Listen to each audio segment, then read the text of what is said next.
सबसे पहले हम बताते हैं कि केदारकंठ ट्रैक शुरू कहाँ से होता है। तो दोस्तों, केदारकंठ ट्रैक सांकरी नाम के एक गांव से शुरू होता है, जो कि दिल्ली से 400 किलोमीटर दूरी पर स्थित है।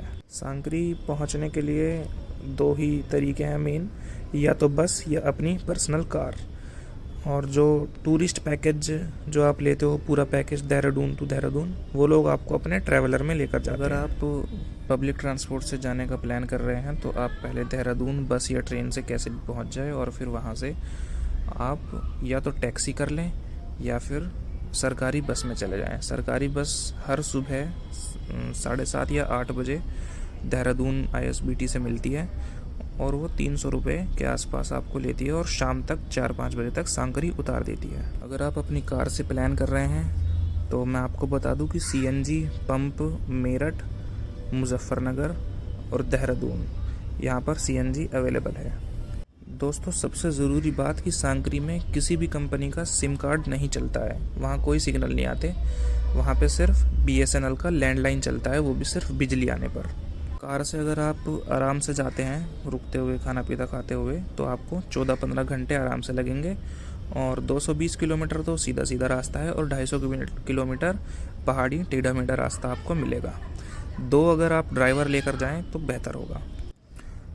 सबसे बेहतर ये रहता है कि आप शाम 4-5 बजे सांकरी पहुंच जाएं और वहां पे होटल लेके रेस्ट करें। होटल रूम 3 जनों का रूम मिल जाता है 700 रुपये में।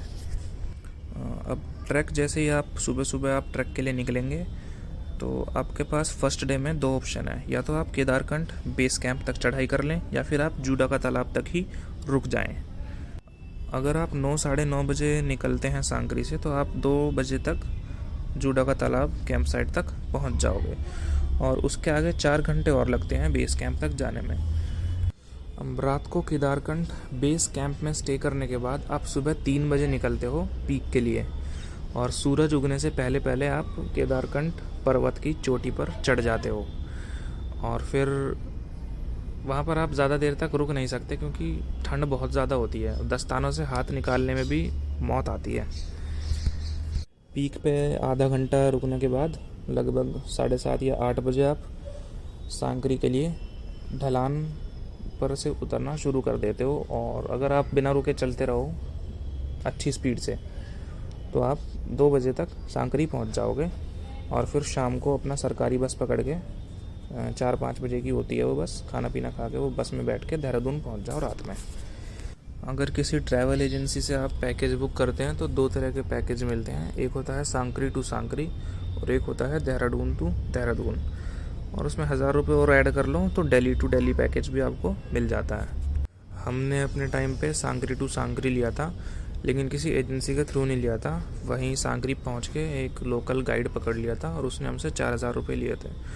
तो हमारा टोटल खर्चा आ गया था कि लगभग 5500 रुपये में हमारा पूरा टूर हो गया था, दिल्ली टू दिल्ली पर पर्सन। मुझ में थोड़ा सा भी देख तू ना बचा, तुझ में भी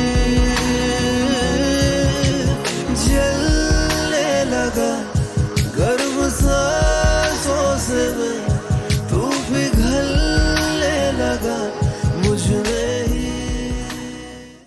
अगर आप स्कीइंग करने का भी शौक रखते हैं तो वहाँ पे स्की भी अवेलेबल होती है 500 रुपये पर घंटा।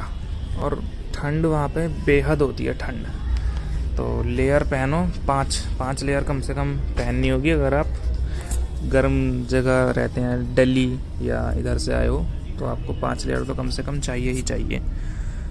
आप में से बहुत सारे लोग जब चढ़ाई कर रहे होंगे तो कुछ लोगों के मन में लालच आएगा कि हम तो यहीं बेस कैंप में ही रुक जाते हैं, काफ़ी मज़े ले लिए हैं। लेकिन पीक का जो मज़ा है ना वो अलग ही है। आप अगर केदारकंठ ट्रैक पे जाओ तो पीक पे ज़रूर जाना।